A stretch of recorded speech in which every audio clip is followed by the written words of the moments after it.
to the Miracle Perspective once again, everybody. Good Monday to you. I love Mondays because Monday, it's a new day of the week, a fresh start for those who take it with that attitude. But for those who feel like Monday is a blue Monday, man, you need to change. It's time now. Otherwise, please press the subscribe button. Subscribe, please. Thank you for subscribing. Guys, my name is Miracle.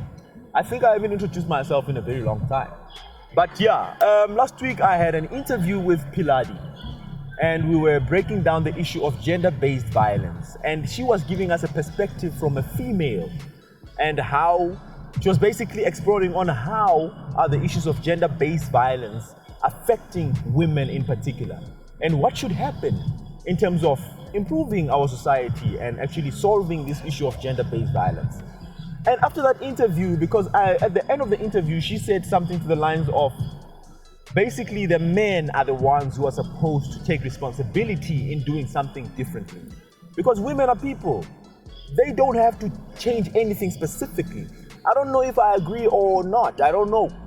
So today I decided, let me go out and find a male perspective. It's a very special perspective because it is a man that I've known for the past 2 years now. Okay, almost 2 years. And this is a man that I really admire his mind because he's got a huge depth to his thinking. Not only that, he is an African brother of mine, and that guy is none other than Guadalupe Kabia. And this is Guadalupe Kabia. Say, I welcome you to the Miracle Perspective. Thank you.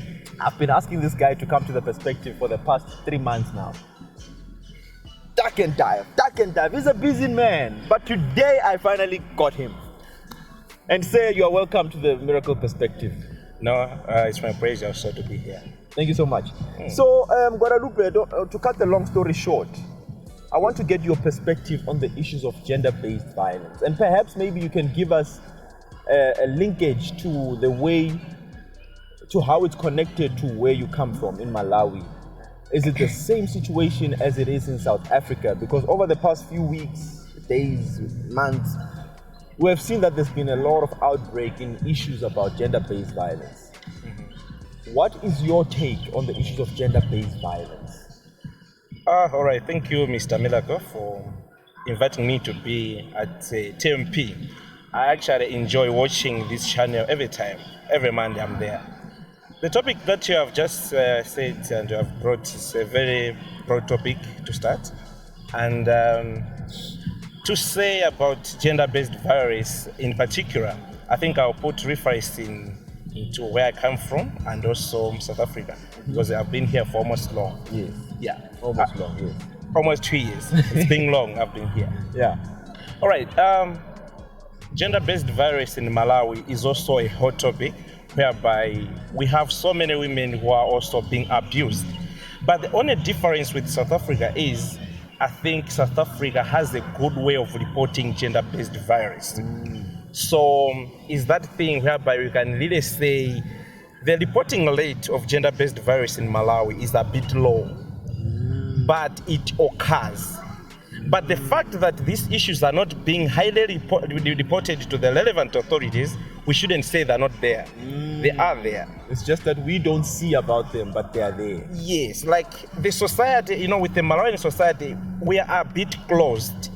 So men and women do not mostly talk issues that affect them. So I feel South Africa is a free society, whereby when a woman has been abused, she's able to talk out, like right away there and then say ABCD occurred to me.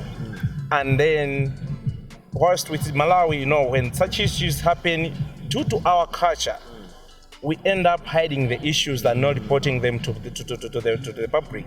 Once they've been reported, they are recorded, but they're a bit low. The cases are a bit low. They're not taken as seriously as they're taken in South Africa per se. Yeah. Actually, I think we should use that word, that they're not taken as much seriously as in South Africa. Okay. Sure. Well, it's not that we are taking them as seriously in South Africa, but I guess I get your point that it's not the same. But now I want to understand, what do you think we should do as men in order to change the situation? Okay, so to begin with, we cannot just talk about men who should handle this issue of gender-based violence. It should be a collective action of all people in the society. So the first challenge which I really see is that we as human beings put this issue of blame game. When something happens, I'll end up going somewhere and say, so and so did A, B, C, D, E. We don't want to take responsibility of what has happened.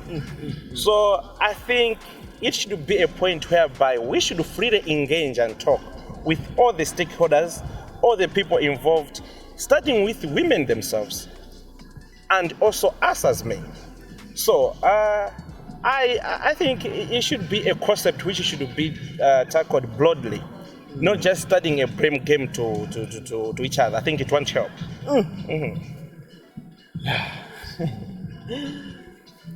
Guadalupe, so by the way, guys, this man is a master's candidate who's almost, basically you're done. Ne? I'm almost done. Yeah, and his research is on gender issues. So that's why I forced myself to get this guy to the perspective, because I understood that his perspective was going to bring us that level of questioning and like substance. And here I hear you're saying we shouldn't play a blame game, and I think it's a very funny topic. Now it's a controversial topic to the females, because they say it's guys who should do something. We are not wrong in anything. Can you just break it down? When you say collective, where should it start now? All right. Being a collective action, I think let's start this topic from the families. Okay. You know, every person has a family. We don't just wake up and we start moving up in town, Hatfield and the like. Drop from No, we just don't drop as from heaven. We all come from families.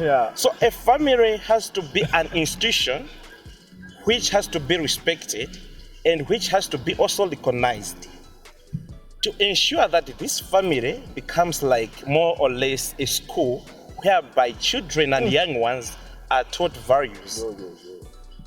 So let's say this is a child, whether male or female. From the family, they have to know what they have to do and what they must not do. So it should be something like, Ubuntu. Umuntu is the concept of being human. If a human being, you'll be able to know, this is what I must do to my fellow human being. So let's say a person doesn't really know how they must treat a fellow human being. So I think there's that kind of confusion, that we treat each other like animals, like dogs and the like. So if we really say a human being is brought up, is raised like this, because the men who abuse other women or who abuse men, I don't know whether they also gender-based violence. I think it shouldn't just be a topic, let's say men abuse women. I know of also cases whereby vice versa, women might also abuse men, but it's not like it's not well published. It's not well published as well. But let's just focus on the first issue. So here's the thing: when that child is growing up in that school called family, he must be or she must be, in short, they must be taught that this is a human being, and this is how we treat a fellow human being.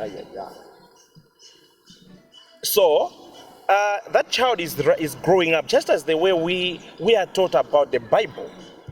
From families, we are taught verses, we are taught what, we have to respect A, B, C, D, E. So the child must also, at the young age, please respect a fellow human being. So that's called a concept of Ubuntu. You must be human. You shouldn't be like an animal. Because if you end up being, you are abusing a fellow woman, or it means you can just also abuse yourself. It means you can also abuse yourself. If you can abuse the next person, it clearly means you do not understand the concept of being a human. Being human.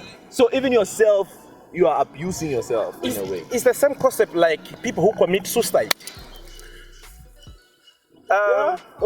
People who commit suicide, it means he has the ability, the potential of killing another person. Because that person has just killed. So here's a person who abuses a fellow human being. In the first place, we are not aware whether this person knows that what they are doing is abuse to that other person. Because they were not taught that they must respect other human beings. So we shouldn't just lash and conclude that, okay, here's the problem, men are the problem, but it has to start from the family. We must go back and dig deep. What's the problem?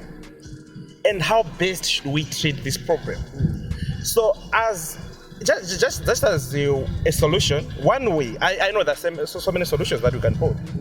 Let's have this topic in churches, in schools, as a topic. People should understand gender-based violence, and they should really know the consequences of it. So it should be taught as a subject altogether. So from the young age, a person goes to grade 1 or preschool will be taught gender-based violence as a subject. So eventually, when the people are growing up, when everywhere they are, they will be aware that indeed it is a problem. Because you said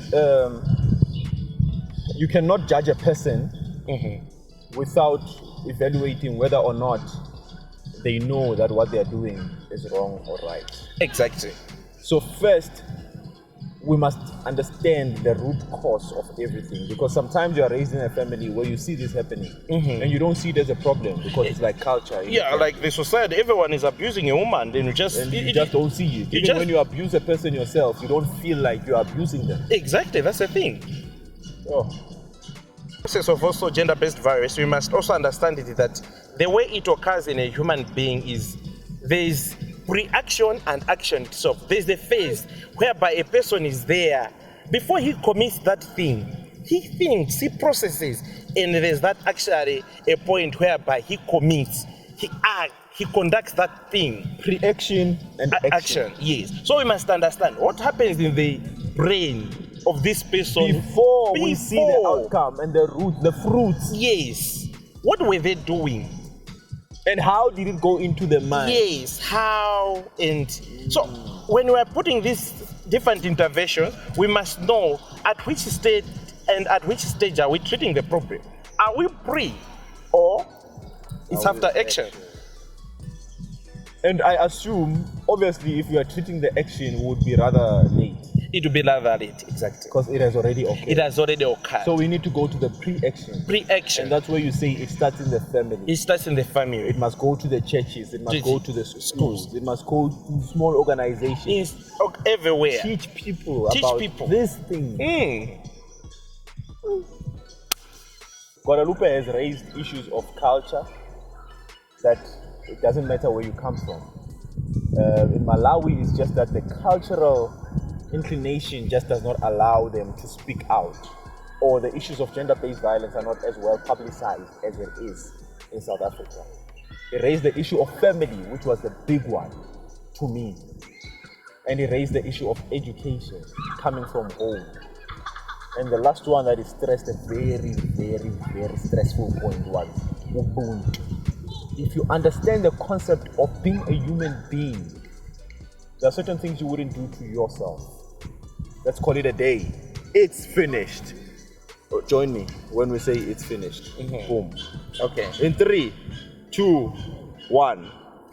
It's finished.